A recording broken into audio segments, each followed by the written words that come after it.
Hi there, this is Shauna from the Foil Fox, and I am so delighted to be back on the Papertrey Ink and Ink to Paper YouTube channel. And I'm especially pleased that I get to introduce some new products that are from their new release. This one is Wild Fields, the stamp set, and it comes in, of course, in their hold and fold pouches that are great for storage. And you can see it has all these stems, and it has these, you can interpret them as leaves or as flowers, and there's some sentiments, and there's even a little bird. And then it has a matching stamp set, or excuse me, die set. And then this I'm really happy about. This is a wonderful new background stamp. Those always come in so handy. And this one's called Nifty Plaid. And then finally a new frame. This is a Border Bling skinny diagonal frames, and they cut great frames, and we'll see that later. But to get started, I have a piece of white cardstock along with the Nifty Plaid mounted in a stamp positioner, and I'm inking it up with soft stone. This is a Papertrey ink color, and I'm just going to stamp that onto this paper. And I put it in a stamp positioner because I don't always get the perfect impression the first time. So this gives me a chance to stamp it again in the same position. Now, all of the inks I'll be using today are Papertrey inks, and you will find a list of them on the blog, so you can pop over there. So don't worry.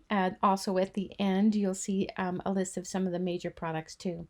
And then now I have finished with that background, and I put that aside, and I've mounted all the stems and the flowers I'm going to use. I also took the two dies of the two major stems, and I cut them onto some scrap pieces of paper to use as a template. See, I'm putting them in position there, and I'm kind of feeling through them to make sure that the stamp is in the right position. I'm doing this because I don't know if this happens to you, but when you put the die up and it's not in the right position, then it cuts off half of the design. And these two pieces in particular are kind of floppy, so it's easy to get them out of position. So this is a great way to make sure that all of your dies, all your stamps, end up lining up with your dies and cutting in the right place. So I'm starting out using Ocean Tides for the long droopy one, and then only half of the more upright one. The other half of the upright one, I'm going to use Spring Moss, and then I don't know if you've noticed, but there is another little slender strand there of a stem, and I'm using that, stamping that with Spring Moss as well. That one does not have a die, but it's so easy to cut out, it's no problem.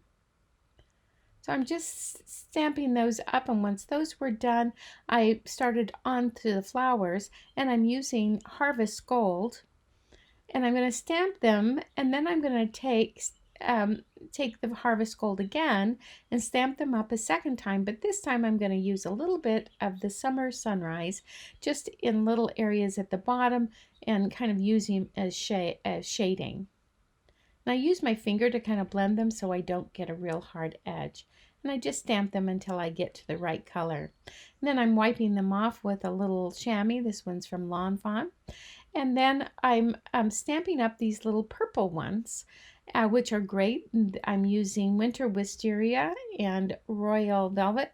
Now I also put the bird in here. I'm not sure I'm going to use that, but that one is stamping in Enchanted Evening. I'm just going to, these long slender blossoms, I'm just going to ink some of those, and I inked a lot more off camera because I wanted to see, I wasn't sure how many flowers I would use, so I wanted to have a bunch of them on hand. Now I'm going to just cut out some of the major areas because I want to put the die for the big ones on separately, and then I'll position all the others. So here is it positioned on the die, and you can see it matches up perfectly now. So that works out just wonderfully. So I'm thrilled about that. And this one I can see through. That's the thing about the floppy one, is you can't see through it, because if they cut the little slot for it to see through it, it'd get too weak. So you have to go and make one of these templates to get it just perfect. And then I'm cutting out just that little slender piece. It's a snap to just fussy cut it. And then the other pieces, I'm going to be using the matching dies that go with them. Now that those are all cut out, I'm going to just kind of set them all aside. And I've got a bunch of them. You can see how perfect they cut them out. I was really, really pleased, and it was because of that template that made those work. And so here is the background that we stamped. I'm going to set that aside, and I'm going to now cut some frames. This is out of Weather Vane cardstock. Again, Papertrey's cardstock, and I'm going to use the largest frame. Now, I didn't cut my frames apart. I often don't, but you can certainly have cut it apart and just cut the one. And then I have a panel of a amethyst allure in the polka dot. I have a white card base that's the same size as the amethyst allure. I have a piece of I have ripe avocado, and then a white card panel. But this one I'm going to put mount onto the card base, and it fits exactly the size of the front of it. So there's no white showing. And then I got that wrong. I'm going to switch that around. It is the ripe avocado first that I'm going to put down onto the polka dot, then the white, then the background, and then the frame. I wanted to show you that just so you know the order. And then I put some foam on the back of some of the flowers and on some of the stems, and also on this frame. So now that all that layering happened on top of this card, I'm going to just mount the frame. This is the only one that has foam on it. All the others I just added with double stick tape. And the reason why I added a white panel underneath that plaid is because I wanted the white to show up around the gray frame. Now I'm going to take those that kind of droopy one, and no foam on that one, and I'm not even going to use any glue. I'm going to use this upright one that does have some foam tape on it to give it some dimension, and I'm going to let that kind of hold it in place. And that way it doesn't look so, kind of stuck on and rigid. It gives it a little bit of flow. And then I have some foam on the back of that little skinny one, and then I'm going to start adding on some flowers. Now, some of these, like I say, you can use these for leaves. You can use them for whatever you interpret them to be. I actually took a couple of them in some cases, like this one, where I doubled them up to make the blossom a little bit bigger. And then I'm also going to add in those little purple ones as well. So you just kind of decide what you like and where you want to place them. But it just gives it a really soft and gentle feel to it. Kind of natural, how it has some movement. That's one of the things I like about it. And I really love the yellow and purple combination.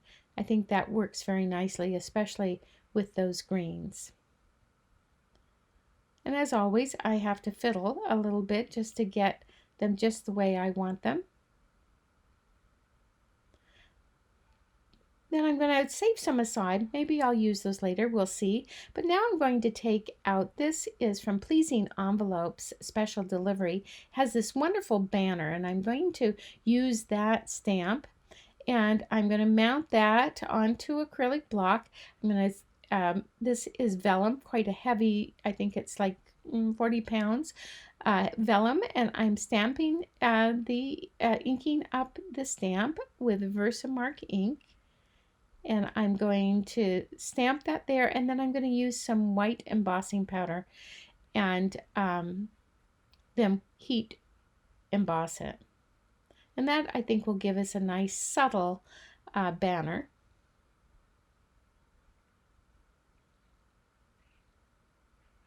Now, it does have a matching die for this, which I am going to use. But first, I'm going to stamp the sentiment. In this stamp set, which is the Pleasing Envelope Special Delivery, it has birthday wishes for you Actually, birthday wish is 4 and then colon, but I don't want the 4 and the colon, so I'm going to just wipe that off. But I decided that really what I want to do, to be doubly sure when I ink it, I'm going to put a little bit of post-it tape there, blocking off the 4, and then stamping that again, and I'm stamping it with royal velvet. And then I'm going to just lightly kiss the paper. I find with Papertrey inks, stamps, you don't have to push really hard to get a really nice impression. It'll come out, and especially with the sentiments, you don't want to really mash it down. Now that that's done, I'm going to take a glue dot. I like to use glue dots with vellum because they don't show very much.